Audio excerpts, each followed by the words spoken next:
Start. परिचय. अध्यक्ष महाराज, आपण नियोजनाचा स्वीकार केला आहे. तो स्वीकार केल्यानंतर त्यामधून जमा होणारा पैसा कोणत्या क्षेत्रामध्ये खर्च करावयाचा, तो कशाकरिता खर्च करावयाचा हा भाग महत्त्वाचा आहे. जो गरीब माणूस आहे, जो दरिद्री आहे, त्याच्यासाठी आपल्याला काहीतरी करावयाचे आहे.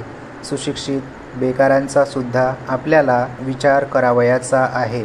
अस्पृश्य वर्ग, पददलित वर्ग यांचा तर प्रामुख्याने विचार करावयाचा आहे. गरिबाला आर्थिक मदत करणे किंवा त्याची ताकद वाढविणे या तात्पुरत्या उपाययोजना असतात, कारण त्याला आपण कितीही मदत करण्याचा प्रयत्न केला तरी शेवटी गरीब माणूस गरीबच राहतो. त्यासाठी त्याच्या रोजगारीचा प्रश्न सोडवणे ही अग्रक्रमाची बाब आहे. त्याकरिता देशाची उद्योगक्षमता वाढवणे व त्याच्या अनुषंगाने येणाऱ्या सर्व गोष्टी निर्माण करण्यासाठी प्रयत्न करणे ही मूलभूत गोष्ट आहे.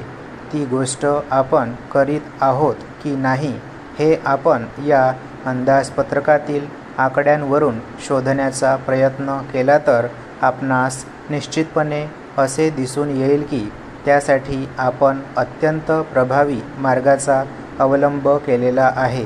तसेच छोटे छोटे उद्योगधंदे उभे राहावेत या दृष्टीने अशी मदत देता येईल, कर्ज कसे देता येईल याकरिता वेगवेगळ्या योजना आहेत आणि ज्या राज्य सरकारच्या पातळीवर करण्यात आल्या आहेत. विशेषतः देशामध्ये जी सुप्त शक्ती आहे ती जागृत करून तिचा विकास केला तर त्यातून रोजगाराचा प्रश्न सुलभतेने सुटण्यास मदत होणार आहे. परिच्छेद. आज देशात असंख्य माणसे बेकार आहेत. त्यांना आपल्याला काम द्यावयाचे असेल तर त्यासाठी देशाची उद्योगक्षमता वाढवणे हाच एकमेव उपाय आहे. उद्योगक्षमता जसजशी वाढत जाईल तसतशी बेकारीच्या प्रश्नाची गाठ आपोआप सुटत जाईल अशी सरकारची विचारधारा आहे. त्यानंतर दुसऱ्या एका माननीय सदस्यांनी विचारले की उत्पादन वाढीच्या ज्या योजना जिल्हा परिषदेकडे आपण देतो त्या योजनांसाठी दिला जाणारा पैसा त्या योजनेवरच खर्च होतो की नाही हे पाहण्यासाठी शासनाजवळ कोणती यंत्रणा आहे.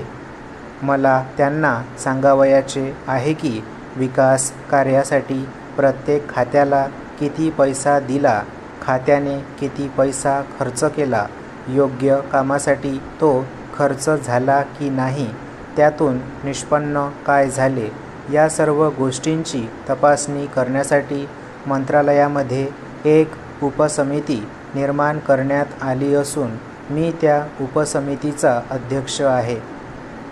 दुसरे म्हणजे महाराष्ट्र राज्य हे शिक्षण क्षेत्रात संपूर्ण भारतामध्ये अग्रेसर असलेले राज्य आहे आणि त्याचा हा लौकिक नवीन आकृतिबंध लागू केल्यानंतरही तसाच राहील अशी अपेक्षा करावयास हरकत नाही.